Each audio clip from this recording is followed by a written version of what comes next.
Bonjour à toutes les tricopines, je m'appelle Laurie et je suis là pour vous aider à vous lancer ou à progresser en tricot et en crochet. Pour me présenter rapidement, j'ai 28 ans et ça fait maintenant 4 ans que j'ai ma propre boutique dans le Pas-de-Calais à Le Portel qui s'appelle Mode Hélène. Aujourd'hui je lance ma chaîne YouTube avec une vidéo spéciale pour la journée mondiale du tricot. 6 conseils avant de vous lancer au tricot ou au crochet. Avoir confiance en soi.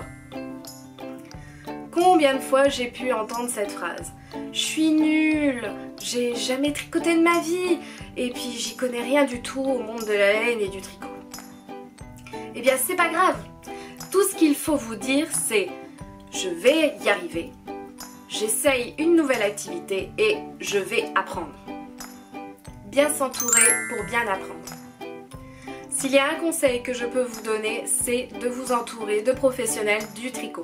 C'est-à-dire que si vous avez une boutique de laine, de mercerie, de loisirs créatifs à côté de chez vous, eh bien allez-y et demandez-leur s'ils proposent des cours de tricot ou des ateliers.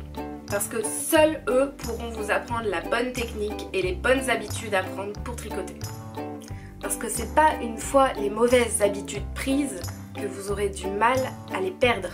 Je peux vous le dire, quand on a adopté une mauvaise posture ou un mauvais montage de mailles ou toute trop mauvaise habitude, c'est difficile de les perdre. S'entraîner encore et encore. Comme on dit, c'est en forgeant qu'on devient forgeron. Donc, c'est en tricotant que tu sauras tricoter. Il faut s'entraîner souvent parce que ce n'est pas en tricotant une fois tous les 15 jours que tu vas maîtriser les techniques pour monter tes mailles, pour tricoter le point mousse, pour faire des diminutions, etc. etc. Donc, il faut s'entraîner encore et encore. Se tromper et refaire. Apprendre, c'est aussi se tromper. Et oui, et se tromper souvent. Très, très souvent.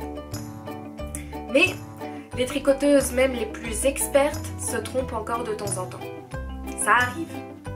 Mais dites-vous qu'il vaut mieux défaire pour mieux refaire. En général, un beau tricot avec un gros défaut de point en plein milieu, ben je peux vous dire, on voit que ça. L'échantillon. S'il n'y a qu'un seul conseil que vous devriez retenir dans toute cette vidéo, c'est celui-là. Donc écoutez bien. Ça y est, vous avez confiance en vous, vous avez trouvé une super tricoteuse pour vous aider, vous savez monter vos mailles et tricoter le point mou sans vous tromper. Et, normal, vous voulez vous lancer dans la confection d'un pull. Super.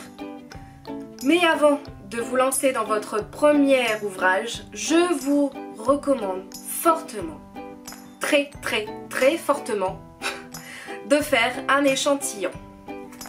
Et pour celles et ceux qui se disent un échantillon, ça sert à rien, c'est une perte de temps. Non.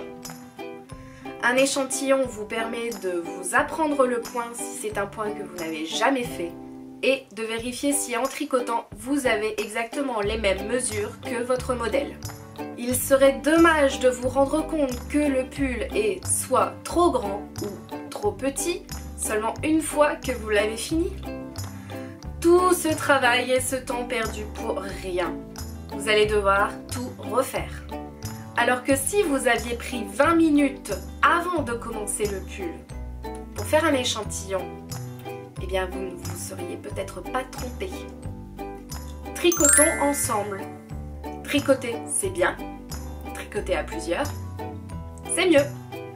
Tricoter à plusieurs, c'est tellement plus motivant.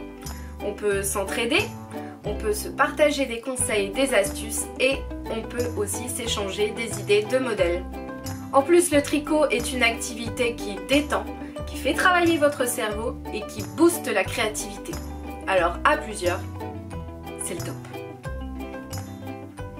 Je vous ai fait une petite carte sur Google avec toutes mes collègues qui ont un magasin de laine comme moi. Je vous mets le lien juste ici et en barre d'infos. Donc n'hésitez pas à aller les consulter.